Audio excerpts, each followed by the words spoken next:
It's August the 21st, 1957, and the Soviet Union has just shocked the world. Beyond all expectations, the USSR had put the first satellite into space. This was during the Cold War with America, which Americans now feared they were losing.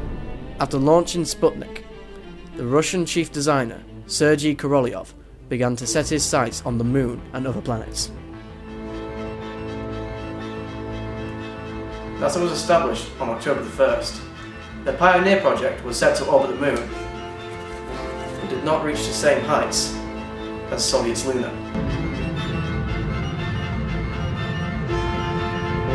The next Russian lunar project, Luna 2, produced the first man-made object to hit the Moon.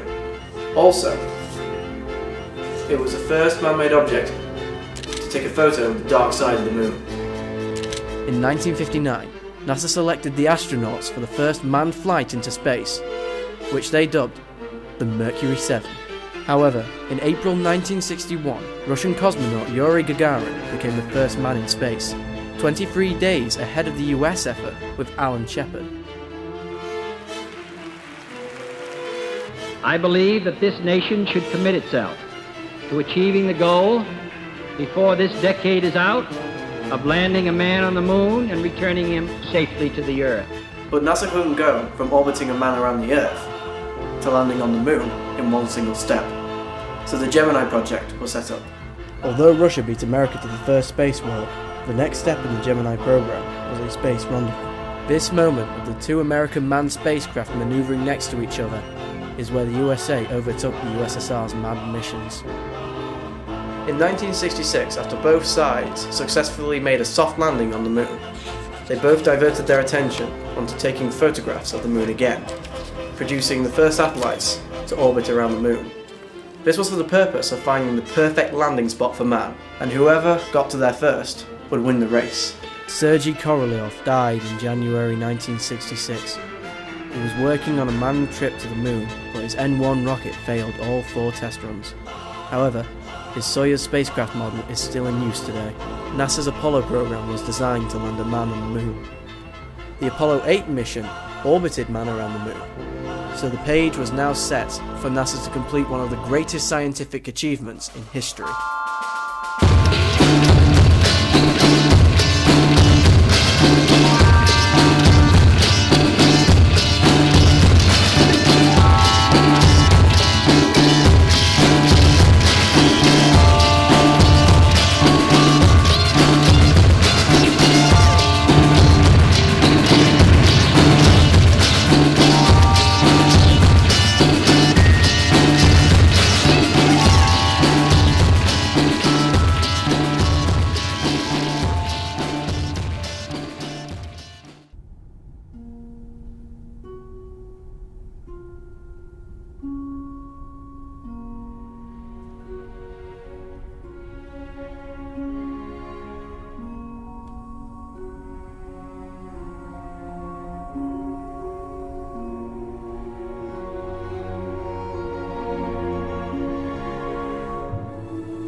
It's one small step for man,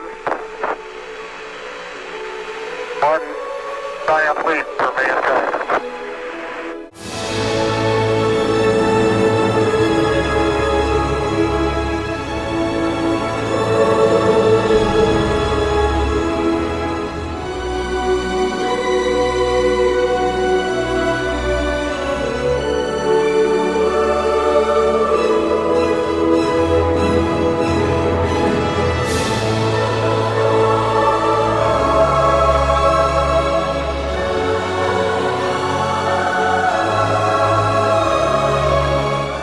Although the moon landing was part of the competition between the USA and the USSR, the world felt united by this astronomical success.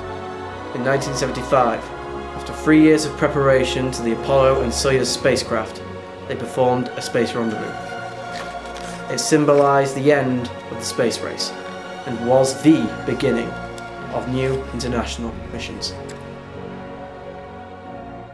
It's been 40 years since the first footprint on the moon. However, that desire to return has now been reignited, so that in 2020 it's planned to return to the moon to begin building some sort of space station, or certainly to investigate what currently has been discovered, and that is water, and to investigate whether that could be a viable source of water for future space journeys to the moon.